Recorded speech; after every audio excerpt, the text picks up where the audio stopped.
Shopping mall ఆషాఢం kilo sale ఆరంభం. Atchutapuram Essentia పరిశ్రమ ప్రమాదంపై రేపు ఏపీ ప్రభుత్వం అత్యున్నత స్థాయి కమిటీని ఏర్పాటు చేయనుంది.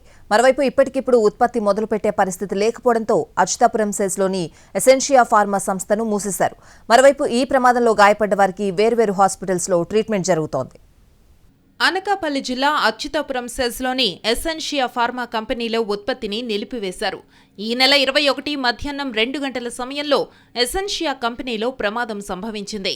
17 మంది చనిపోగా 60 మందికి పైగా కార్మికులు గాయపడ్డారు. దీంతో తాత్కాలికంగా యాజమాన్యం పరిశ్రమను మూసివేసింది. ప్రమాదంలో దెబ్బతిన్న భవనాల పునర్నిర్మాణం పనులు ప్రారంభించడానికి శకలాలను తొలగించే పనిలో నిమగ్నమయ్యారు. పేలుడు ధాటికి పరిశ్రమలో భవనాలు బాగా దెబ్బతిన్నాయి. ఇందులోకి వెళ్లాలంటేనే సిబ్బంది భయపడుతున్నారు. పేలుడుతో బలహీనపడిన ఈ బ్లాక్ ఎప్పుడు కూలిపోతుందోనన్న భయం వెంటాడుతోంది. ప్రమాదం జరిగిన బ్లాక్లో గుట్టల్లా పేరుకుపోయిన యంత్రాల శకలాలను తొలగిస్తున్నారు.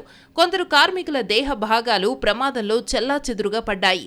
అన్నీ కుళ్లిపోయి దుర్గంధం వెదజల్లుతోంది. ప్రమాదంలో గాయపడ్డ వారికి అనకాపల్లి, విశాఖపట్నంలోని హాస్పిటల్స్లో ట్రీట్మెంట్ జరుగుతోంది. ఎసెన్షియా ఫార్మా కంపెనీలో జరిగిన ప్రమాదంపై ప్రభుత్వం రాష్ట్ర స్థాయి హై లెవెల్ కమిటీని సోమవారం ఏర్పాటు చేయనుంది. ప్రమాదానికి దారితీసిన పరిస్థితులపై అన్ని విభాగాల అధికారులతో మాట్లాడారు కలెక్టర్ విజయ్ కృష్ణన్. రానున్న రోజుల్లో ఇటువంటి సంఘటనలు జరగకుండా చర్యలు చేపట్టనున్నట్టు ఆమె తెలిపారు. ప్రమాదంలో మృతి చెందిన వారి కుటుంబాలను ఆదుకునేందుకు ₹1 కోటి చెక్కును అందజేసినట్టు చెప్పారు. అచ్యుతాపురం సెస్ బాధితులకు ప్రతిపక్ష వైఎస్ఆర్సీపీ ఆర్థిక సాయం ప్రకటించింది. మృతుల కుటుంబాలకు 5 లక్షలు, గాయపడ్డ వారికి ₹1,00,000 చొప్పున ఆర్థిక సాయం అందిస్తామని మాజీ మంత్రి బొత్స సత్యనారాయణ తెలిపారు.